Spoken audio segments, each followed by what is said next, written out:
What happens when a CEO walks into one of his own restaurants and gets served half a steak? Wesley Langston owned all 18 Steakhouse locations, but if you asked anyone working at the Cedarville branch, they wouldn't know who he was. That's how he wanted it. When he bought the chain 7 years ago, it was bleeding money. He turned it around with grit, smart hires, and a lot of time on the road. But lately, one location was slipping. Reviews were dropping. Complaints about small portions, rude service, and long waits kept hitting corporate. He didn't want another filtered report from district managers. He needed to see it himself. Wesley was in his early 40s but weathered, with tired eyes and a few streaks of gray in his beard. He rented a beat-up sedan, put on a worn hoodie, faded jeans, and a pair of old sneakers. A pair of thick, rimmed glasses and a fake Midwest accent sealed the disguise. He'd never met the staff at Cedarville. Most had been hired in the last 2 years, and it was a busy corporate chain, no reason anyone would recognize him. He walked in on a Wednesday evening at 6. The place was half full. The hostess, a young woman with strawberry blonde hair and a distracted look, barely glanced at him, just one. "Yeah, bar's full. Booth near the kitchen, okay? Sure." He slid into the booth. The lights were dim, but from where he sat, he had a clear view of the kitchen window and the servers passing through. A tall man in his 50s with slicked-back silver hair and a constant frown barked orders near the window. "Table 34 only gets 5 ounces. Don't overplate." "We're not feeding cows," Wesley blinked. 5 ounces. Their ribeye was supposed to be 10. He leaned his head slightly to the side to catch more. A younger server, around 20, with a nervous look and a clean apron, spoke up. "But the ticket says ribeye 10 ounce. "That's what they ordered." "I don't care what the ticket says, Elliot," the man snapped.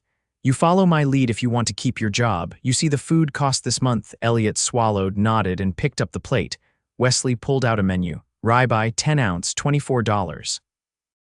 He flagged down the same server when he walked by. "Hey, I'll take the 10-ounce ribeye, medium rare, side of mashed potatoes." Elliot glanced back toward the head waiter, hesitated, then nodded. "You got it."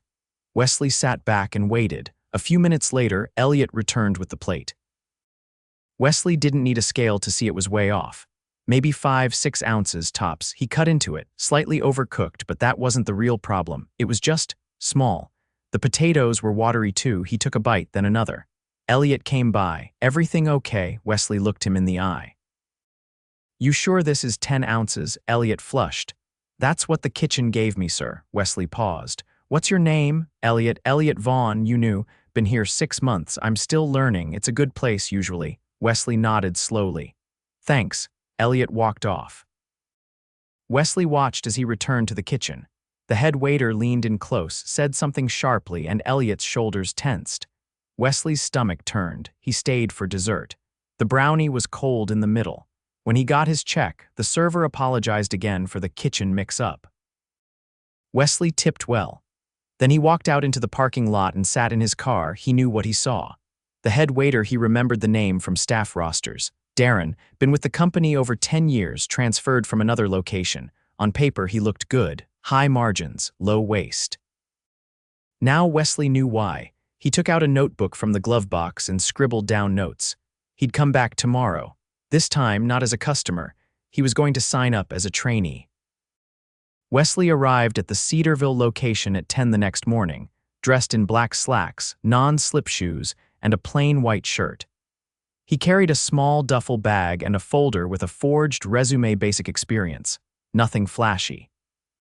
He'd already called in the night before using a burner phone, posing as a friend of a server from another branch who'd moved out of state. Said he was looking for part-time work. The manager on duty, a man named Travis, sounded distracted and barely asked any questions. Told him to come in and shadow the lunch rush. Inside, the music was low, the lights a little too dim for daytime. Carpet near the entrance was worn thin. A server in her late 30s with circles under her eyes swept crumbs off a booth table with a menu. She didn't look up. A few seconds later, a stocky man with thinning hair and a Bluetooth headset stepped out from the back office. He looked at Wesley, puzzled. "You the guy from Springfield?" "Yeah, name's Mark," Wesley said, keeping his accent thick and casual. Said I could come shadow today. Travis rubbed his temple, then glanced at the schedule pinned on the wall near the host stand. Right, you're the friend of, Chelsea. She used to work the Evansville store. Right, okay, we're short anyway. Grab an apron from the back. You'll follow Elliot today. Wesley nodded, made his way to the storage room and found a clean black apron. It smelled faintly of detergent and fryer oil. When he returned to the dining area, Elliot was already prepping silverware at the side station. He looked up and blinked in recognition. Thought I saw you last night. Wesley gave a small shrug. Needed a job, figured I'd ask around. They told me to follow you. Elliot nodded, motioning him over. All right. Lunch rush isn't bad till about noon. For the next hour, Wesley trailed Elliot through the motions, setting tables, filling waters, restocking napkins. Elliot moved quickly but with careful attention to detail. He wiped surfaces twice, checked glassware against the light, and always said "excuse me" when passing coworkers. His apron was clean, his shoes polished, but there was a tension in his movements, like someone always waiting for something to go wrong. At 11:45, customers began trickling in. Wesley stayed close but out of the way, observing. The first 2 tables were seated without issue. Elliot took orders efficiently, never once writing anything down yet remembering every detail. Wesley watched him repeat orders to the kitchen, double-checking them on the screens. Then Darren showed up. He wasn't in uniform, just a dark polo and slacks, but he moved like he owned the place. He walked straight to the expo station and started reorganizing plates without gloves. He muttered something about presentation standards and shoved a plate back toward the kitchen. Do it again. That potato looks like it came from a gas station. The line cook, a young man with tattoos up one arm, gave him a tight-lipped nod and redid the plate. Darren turned and spotted Wesley. Who are you? New guy, Elliot answered quickly. Trainer shift. Darren narrowed his eyes. You look like you've worked in restaurants before. Here and there, Wesley replied, keeping his voice even. Keep your head down, we run a tight ship here. Mistakes come out of your tips. Wesley didn't reply. Instead, he followed Elliot back toward a 4-top that had just been seated 2 women in business attire and an older couple. Elliot took drink orders and walked off. Wesley leaned toward him once they were out of earshot. Mistakes come out of tips. Elliot kept his eyes ahead. Doesn't actually come out directly, but he'll cut your section down or shove you on doubles if he thinks you're costing him money. Nobody wants to get on his radar. Wesley nodded silently. The next hour confirmed it. Darren hovered near the kitchen, overseeing every plate. Twice he made Elliot return dishes to be trimmed code for removing portions that he deemed excessive. On one occasion, a salad was sent back because it had too many tomatoes. Another time, a kid's meal with mac and cheese was scraped down by half. Around 1:15, the place hit a lull. Elliot grabbed a moment to refill tea pitchers near the prep station. You like it here? Wesley asked. Elliot hesitated. It's work, I've seen worse. That's not a yes. He gave a tired smile. Honestly, man, it was better before Travis stopped hiring extra help.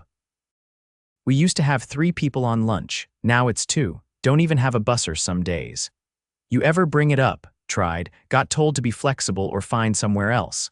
Before Wesley could respond, raised voices echoed from the kitchen. A server named Tasha, tall, sharp-featured, probably in her early 40s, stood just inside the kitchen door, holding a plate. This is undercooked again, she said, firm but not yelling. Table 12 said medium. This is rare. The line cook said nothing. Darren stepped in. If they can't chew it, they can send it back. You don't question the cooks. I'm not questioning, Tasha replied, keeping her tone level.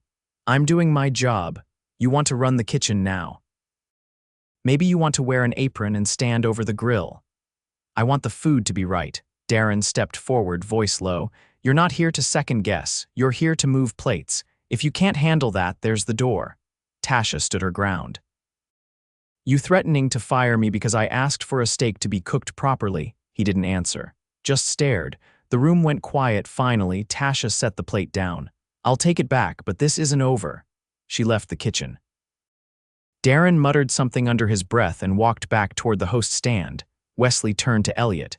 That normal? Elliot nodded once. She's one of the best servers here, knows her stuff. Darren's been riding her for weeks. Wesley's jaw tightened. He stepped away, pretending to check the beverage station, but his hands were clenched. By 2:30, the rush had tapered off. Travis reappeared, glanced around, and said, "Lunch is dropped off. Send whoever's shadowing home. We're good." Elliot walked Wesley toward the back hallway. "Appreciate the help," he said. "You gonna come back thinking about it?" Elliot reached into his pocket and handed over a small slip of paper. "If you do, text me. I can let you know which shifts are slower. Easier to learn that way." Wesley took it. "Thanks." "You're solid, man." Trying, Wesley left through the back door. As he walked to his car, his mind raced. What he'd seen wasn't just a few bad habits, it was a culture of intimidation, cost-cutting at the expense of quality, and leadership that punished the people trying to do things right. He sat in the driver's seat, pulled out his phone, and opened the company's internal scheduling system. Travis had cut 2 positions from the floor staff over the past 6 months. Darren had received a performance bonus last quarter for increased efficiency. Wesley stared at the screen for a long time before locking it and setting the phone down. He wasn't coming back undercover tomorrow. Tomorrow, he was coming back as himself. Wesley arrived just before the dinner shift began. He walked through the front doors of the Cedarville Steakhouse in a pressed button-down and tailored slacks. No hoodie, no glasses, no accent. This time he wasn't pretending. The hostess glanced up from the podium, then hesitated. "Can I help you? I'm here to speak with the general manager, Travis." The hostess, clearly unsure, nodded slowly and walked toward the back. Wesley waited near the entrance, scanning the room. The place looked the same as it had in daylight: dim, corners unclean, a few light bulbs still flickering in the far booths. A minute later, Travis stepped out from the office hallway. His headset was still in his ear. "Yeah," he asked, walking up with a slight frown. Wesley looked him in the eye. "Wesley Langston." Travis tilted his head. "Sorry, I own this company, all 18 locations." Travis took a half step back, blinking. "Wait, seriously?" Wesley nodded once. "Seriously?" Travis's face tightened. I wasn't told you were coming. I didn't announce it."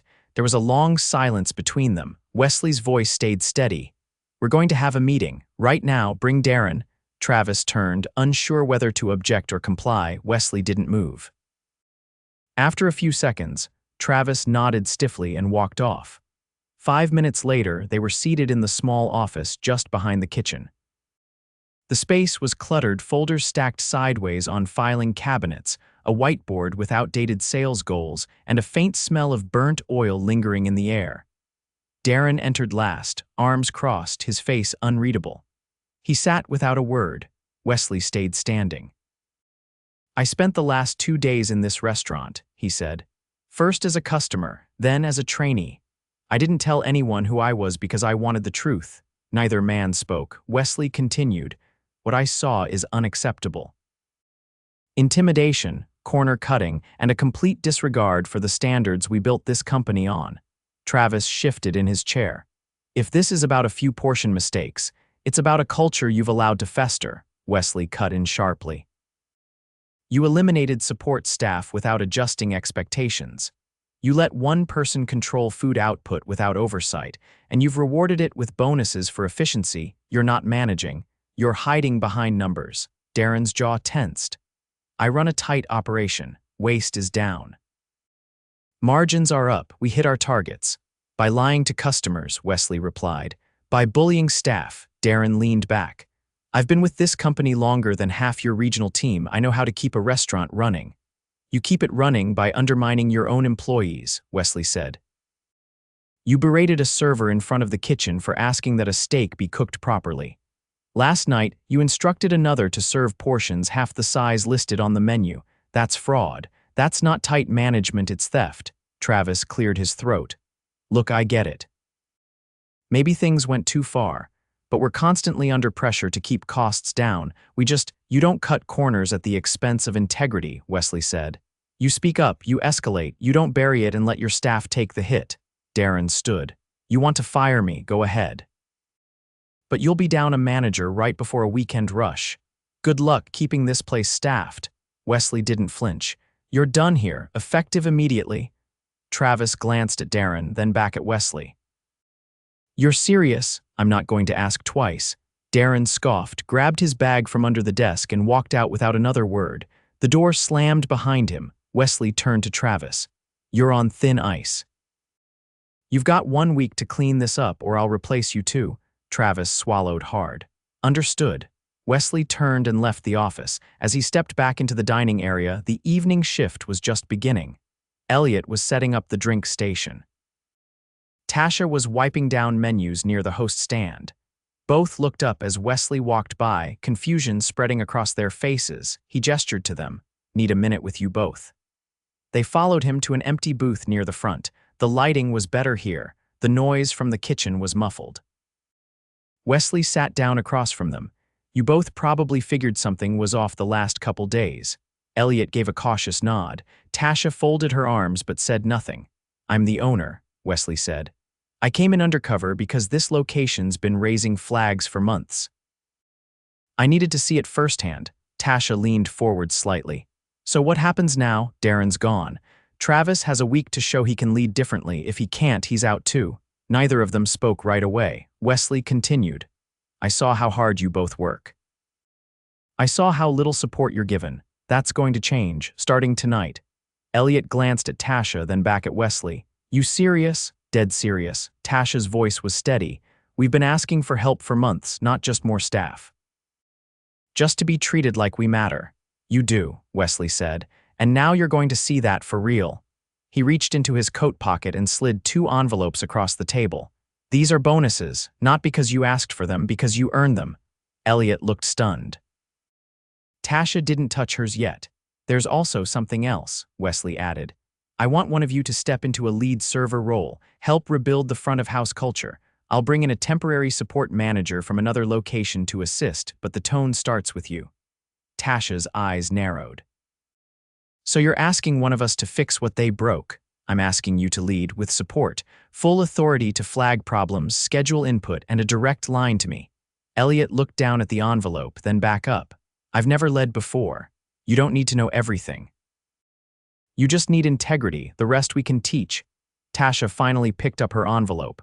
If I do this, I want 2 things, fair sections, and no more threats over mistakes. You've got it, she nodded once. Then I'm in. Wesley stood.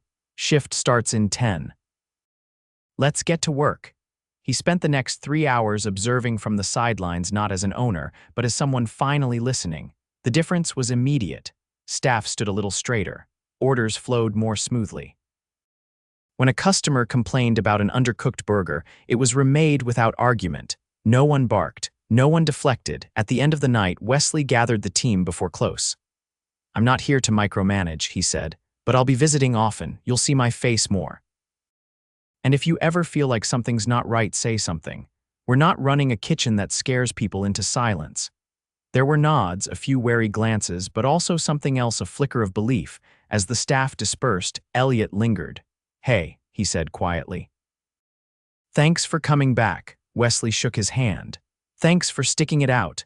As he walked out into the night, the cool air hit his face. The lights inside the restaurant glowed a little warmer than they had the night before. He didn't feel proud. He felt responsible. And now, finally, he was doing something about it. Over the next 4 weeks, Wesley returned to the Cedarville location twice a week, always unannounced, always quiet. He didn't wear a suit, just a company polo and plain jeans, the same as any regional support rep. He never called ahead, never lingered in the office. He spent his time on the floor, watching, listening, helping where needed. Changes weren't fast. They weren't supposed to be. The biggest challenge came in the 2nd week, when a Friday night reservation list ballooned past what 2 servers could realistically manage. Travis, still under review, had scheduled light again, underestimating flow. The moment Wesley walked in and saw Elliot running drinks while trying to clear a 4 top, he pulled Travis aside. You had access to last month's data, Wesley said flatly. You saw the pacing. Why'd you assign 2 closers and no swing? Travis gripped the edge of the counter, eyes darting to the floor chart. I assumed we'd get more takeout. Assumptions aren't management. You're 2 servers short and 40 minutes from peak. Travis opened his mouth, stopped. I'll call in backups. You'll come out here and run a section yourself. You want to keep managing, prove you can. Travis didn't argue. He grabbed a server book and tied on an apron. By the end of the night, his shirt was soaked through, and he double-seated himself twice by mistake. But for the first time, he understood what his choices felt like on the floor. Later, as he wiped down menus near the host stand, he looked over at Wesley. "I didn't realize how much weight they carry," he said. "I thought I did, but it's different out here." "It always is," Wesley replied. "That's why I stopped trusting spreadsheets alone." By the third week, Tasha had stepped into a formal floor lead role. She didn't change tone, she didn't need to. Her authority came from consistency. She didn't raise her voice or play favorites. She just made sure the job got done right. When a new hire, a college freshman named Caleb, dropped an entire tray of drinks in the middle of the main aisle and froze in panic, she walked over, handed him a towel, and started cleaning beside him without a word. Later, in the side station, Caleb glanced up. "I thought I was getting fired." Tasha didn't look away from the receipt she was checking. "You panic again next time, maybe, but you cleaned it up without making excuses. That's what counts." The staff noticed. They worked harder, but more importantly, they stopped bracing for backlash. They corrected each other without blame. On one shift, when Elliot caught a misfire on a steak temp, he flagged it before it left the pass and reran it without hesitation. No one scolded the line cook. No one rolled their eyes. They just fixed it, but not everything moved forward. On a Thursday evening in the fourth week, Wesley arrived an hour before close. The dining room was calm. A few booths remained filled, mostly couples finishing dessert. He stood near the host stand, watching the flow, when he noticed something off. A young woman, short and soft-spoken, was clearing a table near the window. She wasn't in uniform, just a black long-sleeve shirt and jeans, but she moved with purpose. Polished, efficient. Wesley turned to Elliot, who was folding silverware nearby. She knew. Elliot looked over. "That's Kara. She's been training with Tasha. Started last week. She on shift. She's not clocked in. She just came in to help close." Wesley frowned. "Volunteered, sort of," Elliot said, hesitating. "Tasha told her not to, but she said she didn't want to screw up her chance to keep hours. Said she was told new hires don't last if they can't go above and beyond." Wesley's expression hardened. "Told by who?" Elliot looked toward the back hallway. "Sam." Sam was one of the newer managers brought in to replace Darren's role. She'd transferred from a different region, had good references, and so far hadn't raised red flags until now. Wesley walked straight to the office. Sam sat behind the desk, scrolling through scheduling software. "You told a trainee she needed to work unpaid hours to keep her job." Sam looked up, startled. "I didn't say that exactly." "Then explain it exactly." "I said that in this store we expect new hires to show they're invested. That we notice who stays a little longer or helps out." "Did you tell her she wouldn't last if she didn't?" Sam shifted. "I said she needed to stand out. We don't have time to hand-hold." Wesley's voice was quiet but sharp. "We don't exploit fear. Ever." "You made her believe her job depended on free labor." Sam's tone hardened. "She's not even on the schedule next week. I was trying to give her a chance." "You gave her a threat disguised as opportunity. That's not leadership, that's coercion." Sam stood, arms crossed. "You want me gone over one comment?" "Yes," she stared. "You're serious?" "Completely. You're done. Clean out your things." Sam looked like she wanted to argue, but the silence between them said there was no room left for it. She grabbed her bag and left without another word. Wesley stepped back into the dining room and found Kara near the wait station. "You're done for tonight," he said. "You're not on clock and you're not expected to be." She looked confused. "I just didn't want to mess up my chances." "You didn't. You're doing fine. Show up for your shifts, do the work. That's all anyone should expect." She nodded slowly. "Thank you." Wesley watched her walk out, then turned to Tasha. "Starting next week, you're reviewing all manager candidate screenings. No one walks in here without your eyes on their resume." Tasha arched an eyebrow. "That official as it gets." The final shift of the evaluation month came on a Saturday. The house was full.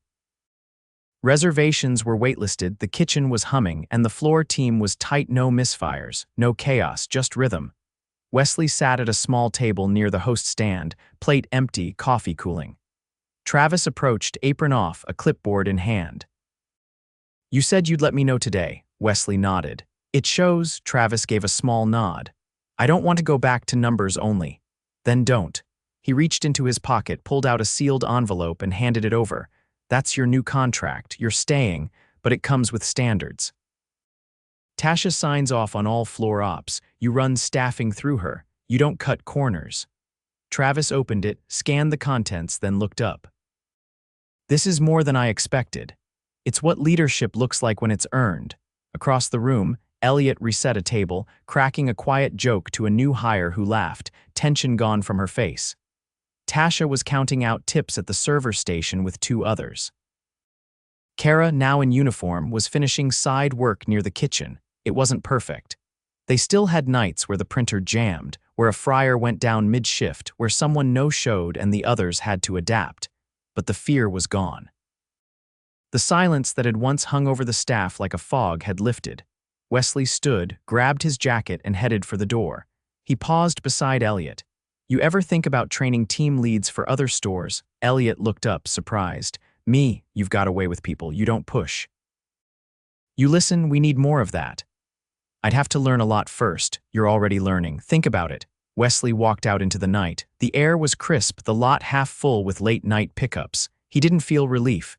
He felt grounded, not because the restaurant was fixed, but because it wasn't hiding anymore.